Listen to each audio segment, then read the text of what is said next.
Bonjour les enfants, j'espère que ça va bien aujourd'hui. Je vais vous présenter un livre de la série Mes petits docs aux éditions Milan qui s'appelle Les maisons du monde. J'ai trouvé que c'était intéressant de vous présenter un livre sur les maisons puisque ces temps, les enfants un peu partout dans le monde sont un peu obligés de rester dans leur maison. Et voilà ce qui m'a motivé à choisir ce livre. Dans ta ville, toutes les maisons ne se ressemblent pas. Et dans le monde entier, les gens habitent des maisons vraiment très différentes. Là où poussent de grandes forêts, comme en Suède, les maisons sont en bois. En hiver, ce matériau garde la chaleur. Certains toits sont recouverts d'herbe. Elle aussi protège bien du froid.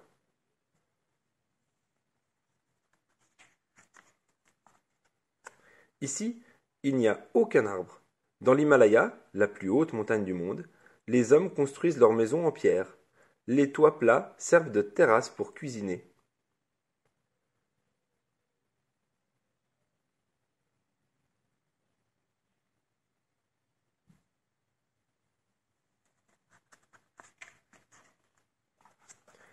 De nombreuses cases africaines recouvertes de toits de paille sont en terre séchée. Mais le peuple des bergers Maasai fabrique les siennes avec un mélange de boue, de branches et de bouse de vache.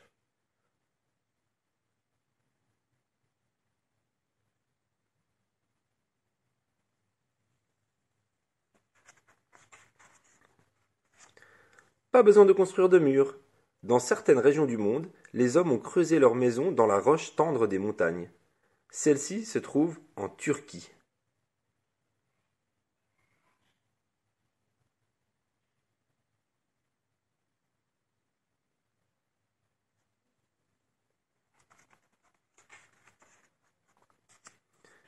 Voici les maisons de l'île de Madagascar, au large de l'Afrique. Leurs toits sont faits avec les feuilles séchées de l'arbre du voyageur. Les tiges servent à faire les murs. Mais en cas de tempête, ces maisons légères s'envolent souvent.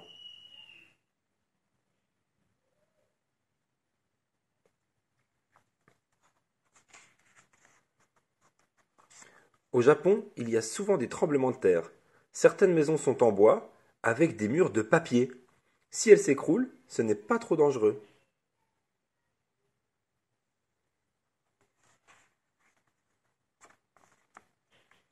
Sur l'immense lac Titicaca, en Amérique du Sud, tout est fait en roseau.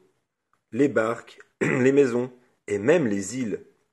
Mais l'eau abîme vite les plantes. Il faut sans cesse tout réparer pour ne pas couler.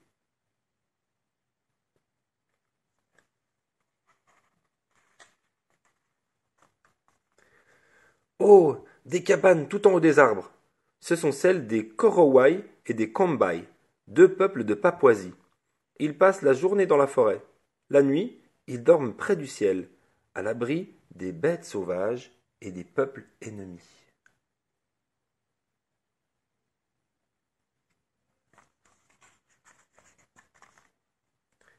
Parfois, la place manque.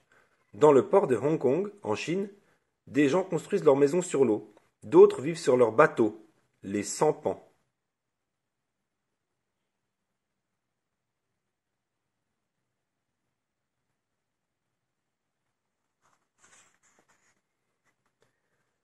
Certains peuples vivent en suivant leurs troupeaux.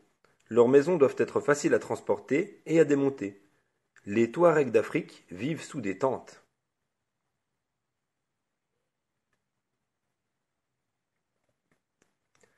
Et les Mongols d'Asie dans des yourtes rondes, aux murs faits de laine.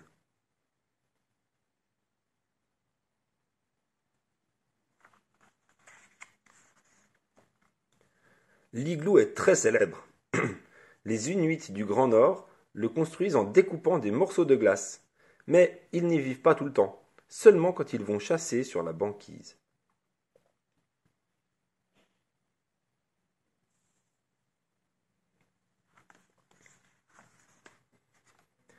À quoi ressembleront les maisons du futur?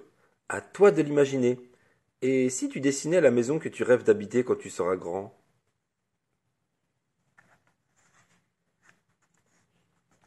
Et voilà. Je pense que la dernière page te donne une bonne idée d'activité, effectivement. Tu pourrais essayer de dessiner la maison du futur, la maison dans laquelle tu rêverais d'habiter quand tu seras grand. Et voilà, j'espère que cette lecture t'a plu et je te souhaite une bonne suite de journée.